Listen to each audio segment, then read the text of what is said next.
Hey YouTube, so I am going to be making my labor and delivery story. And I will be looking at my phone a lot just because I have a lot of it written down on my phone and everything. So yeah, let's see. So, my due date was on December 5th, 2012, and on December 5th, 2012, that was when my water broke around 1 or 2 in the afternoon. I went to the hospital about an hour later, and my contractions weren't bad at all. And the on-call doctor for the hospital, he didn't believe that my water really broke, and so he wanted to do a test to make sure it was my amniotic fluid that was leaking. And the nurse that I had said that she didn't want to waste her time doing that test because she knew that it was my water that broke. Because the baby's head was so far down that her head was acting like a plug. And when he was done checking me, that's when I would gush. So I did not get that test done. We already knew it. I ended up going to the bathroom one time and I was bleeding and I freaked out. I never knew that could happen, and I called my nurse in and she was like, "Oh, it's okay, sweetie. It's just that your cervix is softening and everything." It was around 7 or 8 o'clock at night that my contractions were really bad and I just couldn't take it anymore. So I called my nurse and told her that I wanted to get the epidural. They tried to do it and they missed twice. And I ended up feeling like I was going to pass out and my oxygen dropped. And so they had to put the oxygen stuff on me right away. Luckily the baby's heart rate was good and everything. And so they gave me a shot to take the edge off. I cannot remember the name of it. But it was just to take the edge off. It wasn't going to take all the pain. It wasn't going to numb me like epidural. But they did say that when she did come out that she might be too tired to cry or breathe, and that freaked me out. But I did it anyway. And so they thought because I was so young that it was going to take me forever to deliver my baby. And they were completely wrong. They, and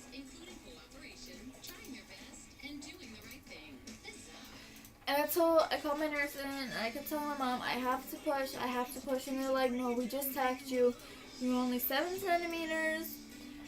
And the nurse was like, "But I'll check you again just in case." And I was at 10 centimeters from 10 minutes ago.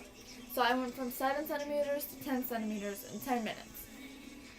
So, they had to call my doctor and he had to get there right away. Isabella was not waiting. She was going to come and she wasn't going to wait for nobody. So when my doctor actually did get there, he ended up yelling at everybody for not calling him sooner.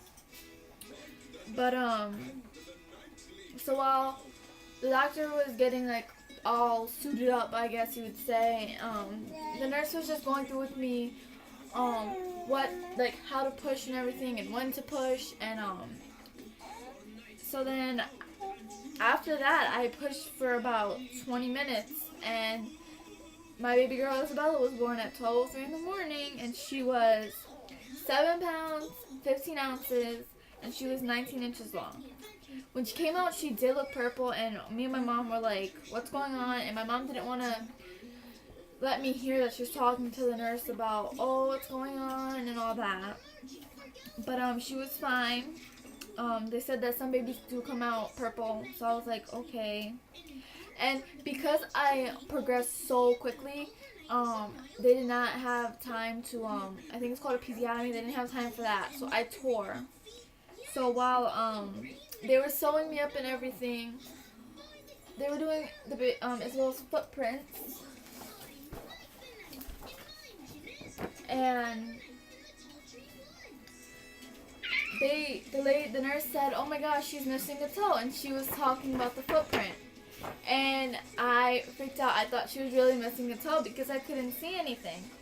But to find out that She was perfectly fine. She had all her toes. And so after they did sew me back up, I had to go to the bathroom and I couldn't. Oh yeah, and by the way, they also put it in her baby book for me. I don't know if you could see that, but.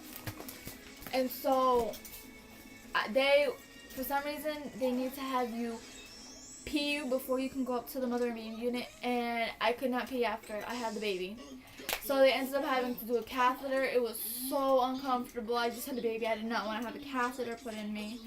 But they did that, and then I was able to go up into mother and baby unit. And as soon as I got up there, they took her from me to get her cleaned up and to make sure everything was okay. I think they did some testing and everything, and she was fine. And so they brought her back to me. And that same day that she was born, we ended up finding out that she had allergic colitis, and she needed to have her formula switched right away. And it was pretty scary when it happened. It was kind of weird. I never knew that could happen.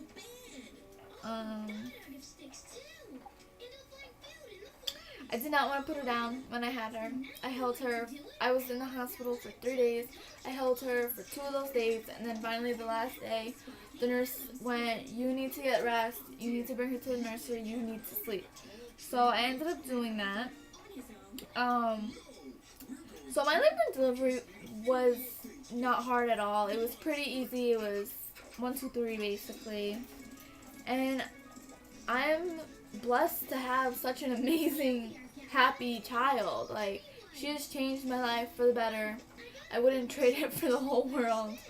I don't know what I would do without her. Yeah, she is just amazing. So, yeah, that was pretty much my labor and delivery story. And I hope you guys enjoyed it. And if you have any more video suggestions, comment below. Don't forget to subscribe to me. And I hope you all have a wonderful day. Bye!